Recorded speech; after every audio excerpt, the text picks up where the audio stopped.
Kayo po ba mga bossing ko, ipakaramdam ninyo na paborito kayo ng kamalasan? Meron po ako ituturo sa inyo mga bossing. Basta iwaksin nyo sa isipan nyo na kayo ay malas ha. Kapag ginawa nyo po ito, para masigit po kayo na maka-attract ng swerte mga bossing. Ngayon pa mga bossing, ano po ang ilan sa mga pinakamabibisa mga pamamaraan na pwede natin gawin? Lalo-lalo na sa umaga mga bossing. Sa umaga lang po kayo gagawa ng pampaswerte. Pwera na lamang kung full moon mga bossing. Ngayon pa mga bossing, dahil sa usapin ng ating mga gantong mga pamamaraan, marami na rin po ang mga nagpatotoo na sila po ay sinuwerte. At isa na rin po ako dyan mga bossing. Na dati-rati ako'y nagtatanong, kino-question ko, mahal na Panginoon, bakit ba ganun? Ako ay masipag naman na tao, pero parang sa walat-wala ang aking kasipagan. Lubog sa pagkakautang at madalas ay makain ay wala pa mga bossing. Kaya, ang ginawa ko po ay dinagdagan ko ang aking mga ginagawa. Bukod sa sipag at syagat pananalig sa mahal na Panginoon ay sinabayan ko ng gantong mga pampaswerte.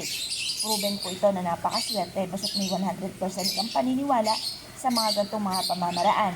Ito po mga bossing ko ay ang ating luya. Ang luya ay maraming benepisyong dulot. Ito po mga bossing ko, bukod sa nagtatanggal ito ng lansa, ng mga niluluto natin na malalansa kagaya ng mga manok mga bossing, at ganoon din po mga ilang lutuin na sa mga isda, ay nakakatulong din po ito ng pantaboy ng mga kamalasan. Kagaya po ng halimbawa, lubog ka sa pagkakautang, at ikaw po ay lagi lang parang pakiramdam ninyo yung paborito ng kamalasan, na ginawa nyo na lahat pero lagi ka pa rin minamalas. Bukod sa mga dahon ng laurel mga bossing ko, ay mainam na subukan nyo po ito. Ito pa mga bossing ko, isa rin sa mga paborito ko na pampaswerte. Bukod sa araw-araw na pagpapausok mga bossing ko ng dahon ng laurel, mula nang ginawa ko po ito mga bossing ko, ay maraming mga blessing na dumating. At sabayan nyo rin po nito, proven po ito na napakaswerte. Ang gagawin nyo lamang mga bossing, kailangan nyo po ng luya, at ganoon din po mga bossing ko ng panali. Ang gagamitin natin panali ay kulay pula mga bossing. Dahil ang kulay na pula ay nagtataboy ng kamalasan at ang kulay ng pula ay nag-a-attract ng kaswertehan mga bossing. Ngayon po, ang gagawin lamang po natin ay tatalian po natin itong ating luya. Pero habang tinatalian po natin ito ay paulit-ulit tayo na nagwi-wish. Sabihin niyo po sa pamamagitan ng pampaswerte nito ay magtutuloy-tuloy na ang pasok ng swerte. At kailanman na hindi na tayo mamumblema tungkol sa usapin ng pera bukod sa ating sipag at tiyaga at pananalig sa mahal na Panginoon.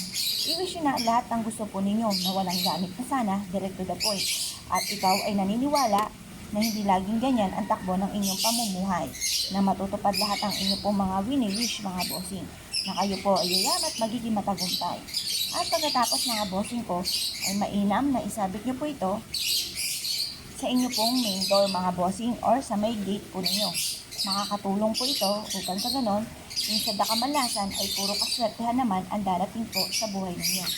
Ito po mga bossing ko, isa sa mga paborito ko na pampaswerte. Marami na rin akong napatunayan dito sa luya. At meron din po na bossing ko na dati-dati laging binubuli. Siya po ngayon ay kumbaga nakaklose siya na at hindi na siya nakikingaman sa kanyang trabaho. Ito po ay pwede natin gawin sa ating tahanan upang sa ganon, pambuong pamilya ay tayo po ay hindi mamalasin. Maging ang mga anak po ninyo ay layuan ng mga toxic sa buhay po natin mga bossing. Kasi siyempre, kapag ang ating anak ay may mga ganyang sitwasyon, kahit tayo ay namumblema din. Kaya mas mainam sa ating loob ng tahanan upang sa ganon ay buong pamilya ay magkaroon ng proteksyon, maka-attract ng swerte mga bossing. Kaya kung kayo pinaniwala at naisyo po itong gawin mga bossing, asya, subukan nyo na po ito at good luck po sa inyo pong lahat.